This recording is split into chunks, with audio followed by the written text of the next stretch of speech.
Dès le 5e siècle avant Jésus-Christ, le philosophe grec Démocrite s'intéresse à la matière.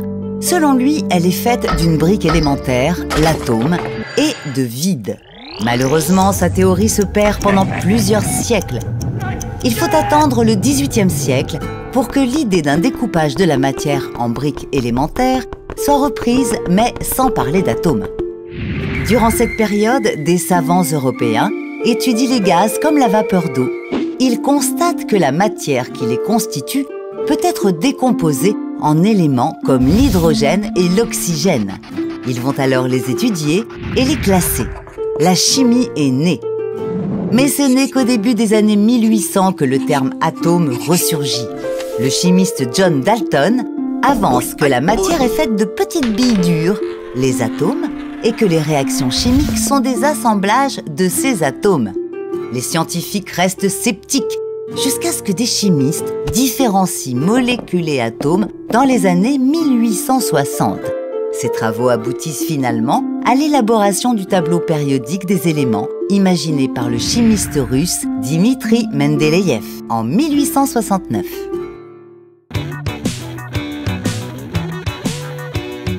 Et si l'atome était comparable à un gâteau au raisin? Après la découverte de l'électron en 1897, le physicien Joseph John Thomson suppose que les atomes sont comme une pâte chargée positivement qui emprisonne des grains négatifs, les électrons. Il baptise ce modèle Plum Pudding, du nom d'un dessert de son pays d'origine, l'Angleterre.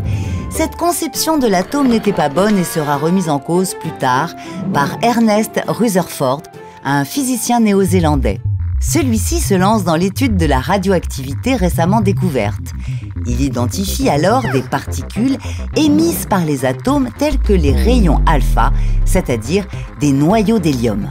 En étudiant en 1909 des atomes bombardés par ces rayons, il découvre que l'atome possède un noyau en son centre et que ce noyau baigne dans le vide. 10 ans plus tard, grâce à une nouvelle expérience, Ernest Rutherford découvre que le noyau est composé de particules plus petites qu'il baptisera protons.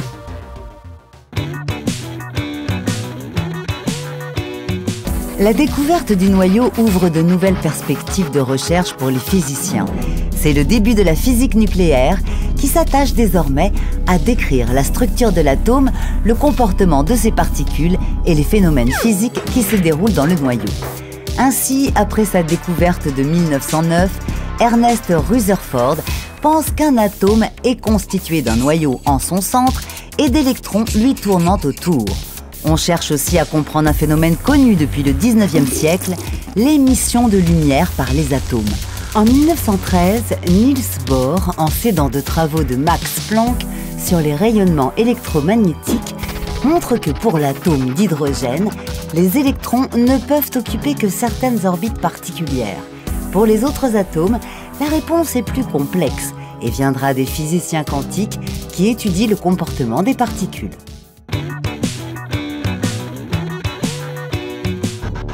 Parallèlement aux découvertes sur l'atome, les astronomes étudient les astres, et cela depuis l'Antiquité, mais sans savoir ce qui les constitue. Vers la moitié du 19e siècle, on peut enfin analyser leur composition, leur température et leur formation.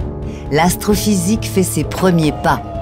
Deux scientifiques allemands, Robert Bunsen et Gustav Kirchhoff, déterminent en 1859 que la combustion de certains éléments chimiques produit un gaz particulier qui génère des couleurs. Celles-ci sont ordonnées selon une série de bandes qui caractérisent l'élément de façon unique, comme des empreintes digitales. Ce sont les spectres de Ray. Ils s'aperçoivent vite que cette découverte est un outil précis aux multiples applications, telles que trouver de nouveaux éléments ou connaître la constitution du Soleil à distance. Par exemple, le physicien danois Bent Strömgren s'appuie sur ce genre de mesures pour en déduire la quantité d'hydrogène dans le Soleil au cours des années 1930. Des travaux sur la composition des étoiles suivront après la guerre, dans les années 50.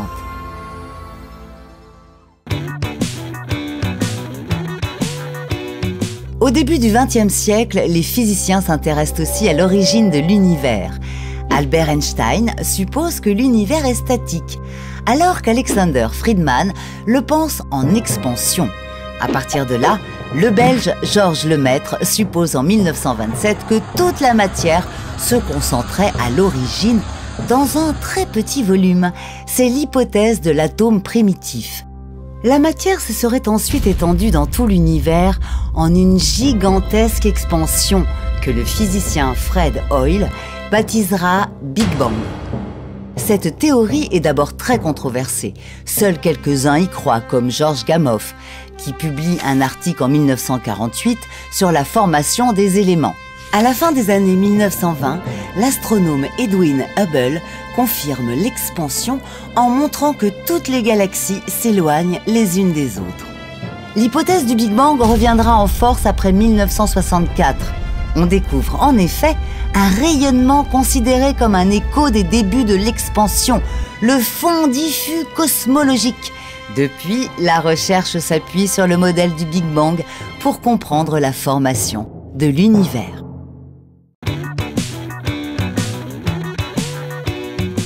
Après la Seconde Guerre mondiale, les programmes nucléaires se développent en même temps que les armes nucléaires. Les expériences dans les accélérateurs de particules se multiplient et les découvertes de nouvelles particules aussi. Dans les années 1970, elles vont aboutir à une théorie qui décrit l'ensemble des particules élémentaires constituant la matière, comme les quarks ou les électrons, ainsi que leur interaction. On appelle cette théorie le modèle standard des particules. Cependant, la matière décrite ne constitue que 5% de l'univers. Il reste encore plus de 95% de l'univers que ce modèle n'explique pas, tel que la matière noire. Pour tâcher d'en apprendre plus sur les constituants de l'univers, des télescopes sont donc envoyés dans l'espace. Ils servent à enquêter et à en apprendre plus sur la naissance des étoiles, la formation des galaxies ou encore les débuts du Big Bang. Ce seront les missions du télescope spatial James Webb qui sera lancé en 2018 pour remplacer le télescope Hubble lancé en avril 1990.